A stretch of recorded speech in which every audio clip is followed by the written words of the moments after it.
Hello everybody, Chris Profi, Musically Obsessed. I have an epic and diverse vinyl haul that I want to show you. But before we get into that, if you are new to my channel, make sure you hit the like and subscribe button so you can continue to follow my musical obsession. Okay, so a lot of albums to show you guys. Gonna try to get through this as quickly as possible. And if you know me and you know my channel, you're gonna see a little bit of everything here. Some jazz, some metal, some singer-songwriter, and everything in between. So here we go. Let's start off with 1981, Herb Alpert. This is his album, Magic Man, okay? Huge Herb Alpert fan. Really excited to listen to this. This is, of course, on the A&M label. I love that purpley pink hue that they put on there. Again, 1981. If you like Herb Alpert, you know what I'm talking about. Next, from Herb Alpert to the debut by Keel. All right, this is their 1984 album. This is their first album, of course, with Ron Keel on vocals. This is on the Shrapnel label. Okay. Really like Keel. I have their album, The Right to Rock. Looking forward to listening to this. They do a version of Let's Spend the Night Together on here. So going to be interested to hear that. And really, you can't go wrong with that cover, right? Lay Down the Law, Keel. Next, picked up an album by the jazz flautist Herbie Mann. This is a 1968 album on Solid State Records. Okay, I'm not too familiar with Herbie Mann, but I see his name and albums quite a bit as I'm perusing the jazz section, so I'm interested to hear this. And who doesn't like a little bit of jazz flute every once in a while? And I love anything with like a Brazilian flavor to it, so really interested to hear this album.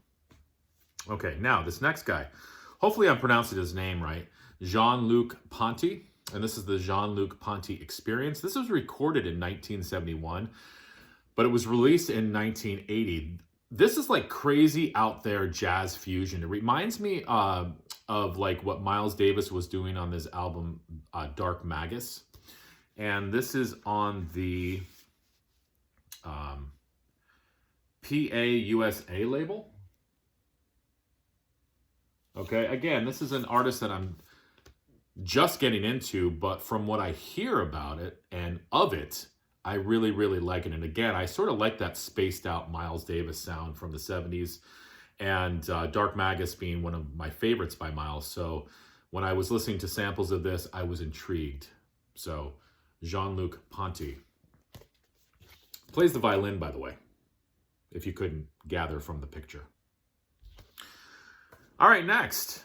I told you this was diverse. Let's talk about Virgin Steel. They are a metal band formed in 1981. They came out of New York. This is their 1983 EP entitled Wait for the Night. All right, this has David DeFice on vocals. And listening to samples of this, his vocal style reminds me a lot of Paul Stanley. This is on the Mongol Horde label. Never heard of that before. But like I said, 1983, metal, you can kind of tell by the cover there. And again, David DeFice on vocals. Hopefully you pronounce his name like that. This is my first Virgin Steel, but looking forward to spinning this. All right, next. From 80s metal into some funky stuff, we've got War, Platinum Jazz. This is their 1976 album. This happens to be their 9th studio album. The only one released on Blue Note. This is a gatefold. And if you know War, you know what I'm talking about when it's just funky music. There's that Blue Note label. What's interesting about this album, I guess the first half of it is new material, and the second half is a compilation of some previously released material. So, you know, you cannot go wrong with War. And, you know, I was definitely attracted to that album cover. It reminded me of Kiss Double Platinum. Okay, couldn't pass this up. Sammy Hagar, VOA. 1984. And we all know Can't Drive 55. Love that song. Sammy Hagar's vocals are amazing, and we know that he later went into Van Halen and just added a whole new dimension to them. I don't really listen to a lot of the solo Hagar stuff, so I'm really interested to listen to this. This is on Geffen. And as I said, 1984, Sammy Hagar. Okay, next. Got a little heir to Morira, and hopefully I'm pronouncing his name that way. He's a Brazilian jazz drummer. He played with Miles Davis. He played with Return to Forever. This is a funky jazz fusion album. He does some vocals on here as well, some world music, some acoustic guitar stuff. It's all over the place. You have Stanley Clarke playing bass on this album, George Duke doing keyboards. It's sort of like a who's who of jazz fusion. This is on the Salvation label.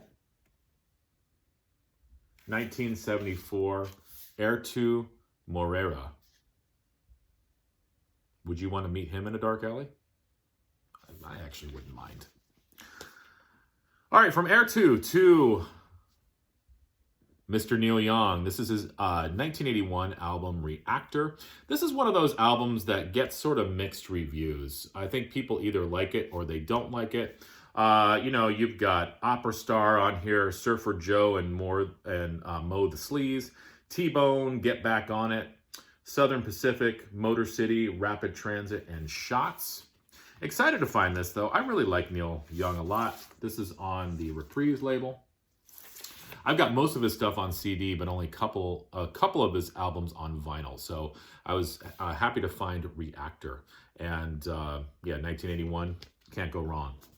Next, this is a new artist for me, but I saw this right here, the Verve label. And I'm like, yeah, I got to pick this up. This is Jimmy Witherspoon. Doing some research, he is a blues singer, but you guys probably knew that. And this is his 1966 album. And as I said, it is on the Verve label. What's kind of interesting about this, it's a yellow Verve label, but on there it says, disc jockey record not for sale. So it is some sort of a promo. Again, I'm new to Jimmy Witherspoon, but you can't go wrong with the Verve label. You can't go wrong with blues vocals. He does I Can't Give You Anything But Love, It's All Over But the Crying, There Is No Greater Love, A Change Is Gonna Come, Strangers in the Night, In the Dark, I Want a Girl, My Blue Tears, and the list goes on and on and on. I'm looking forward to spinning this. Love that cover too. All right, next, 1979, we have the debut by the metal band Axe. Now, they are not just metal. I hear a little bit of southern rock in these guys, just some straight up hard rock. And even I get a little 80s Styx vibe from them as well. You've got Bobby Barth on guitar. He also recorded with the band Blackfoot. Axe is out of Florida. They made a lot of albums. I think they had an album in the last couple years as well. This is their debut on MCA. And this happens to be a gold stamp promo. Axe. Now, I got 3 albums by the great Ravi Shankar. Let me just show you what these are. India's Master Musician, recorded in London. Okay. This is on the World Pacific label. And I picked up an album called West Meets East. This has sort of a textured cover to it.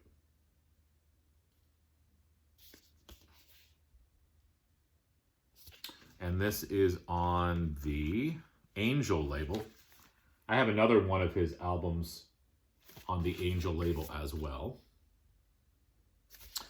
And then I also picked up an album by him called, and hopefully I'm pronouncing this right, Ragas and Talas.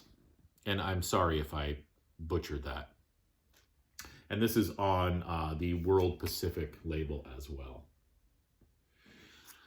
Really, really like Ravi Shankar. And, you know, I got introduced to the sound of the sitar through the Beatles. And one of my favorite Beatles songs is Within You, Without You, which totally takes on that whole Indian vibe. I'm a huge fan of Indian food. I love Indian food. So when I put Ravi on, Forgive me, but I just think of a big bowl of chicken tikka masala and a side of naan, and I'm in curry heaven. All right, next. Picked up the second part of the Scott Joplin series. This is the music of Scott Joplin performed by the Southland Stingers, and really, really just kick-ass ragtime music. Okay, this happens to be, have the shrink still on it with some hype stickers, JC, and this is on the Angel label. Now, the other album I have by these guys won a Grammy. I'm not sure about this one, but if you are into ragtime, definitely check this series out. Really, really good stuff. Now, whenever I find albums on the Windham Hill label, I pick them up because I love the Windham Hill label. Now, this is William Ackerman. This is his album Childhood and Memory. They are guitar pieces. And this came out in 1979, again on the Windham Hill label. I just love this label. And anybody who knows the Windham Hill label, you know what I'm talking about. Just really smooth, new age, meditative music that I really, really like to put on every once in a while. So there's that. Now, George Allen, over at George Allen LPs and CDs, he talks about Procol Harum. He sent me a 10-inch by Procol Harum. Well, look what I found. I believe that this is their debut. Finally picked this up on the Durham label. Okay, includes Whiter Shade of Pale. I also picked up another Procol Harum album called Shine On Brightly. This is a gatefold. I'll show you what that looks like. Okay, and the label is A&M. Thank you, Herb Alpert. I'm just getting into Procol Harum, but I love what I hear so far, so I'm interested to spin these albums. I know that first one is really good. I don't know anything off of this, but maybe you guys could let me know. Okay, so from Procol Harum to Samhain, right? That makes sense. Found a bootleg of Final Descent. Love Samhain. This, of course, has Night Chill on it, Descent, Death in Its Arms, Lords of the Left Hand, The Birthing, Unholy Passion, All Hell, Moribund, The Hungry End, Misery Tomb, and I Am Misery. Okay, so tracks 6 through 11, of course, appear from the Unholy Passion sessions. You've got Glenn on vocals, guitar, Eerie Von on bass, and Steve Zing on drums. You've also got some tracks on here with John Christ on lead guitar. So this was really the precursor to Danzig. And then, as I said, this is a bootleg on gray marble.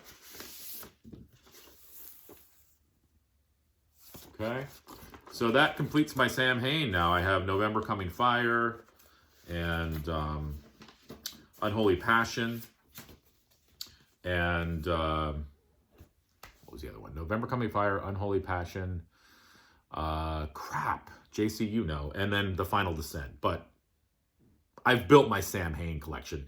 And actually, for anybody who wants me to pronounce it correctly, Samhain. Okay, there you go. And last but not least, from Samhain, why not, to Carole King. This is her 1974 album entitled Wraparound Joy. I love Carole King. I'm slowly building my Carole King collection. This is her 6th album on the Epic label. And this included a couple hits, Nightingale and Jazzman. I love Carole King. Really, really have fallen in love with her music. Of course, I always knew Tapestry, but then I kind of branched out into her other stuff, and I love everything that I've heard by her. So, Carole King. There you go, guys. Hopefully that was epic for you. Hopefully that was diverse enough. And enjoy the rest of your Saturday. Adios.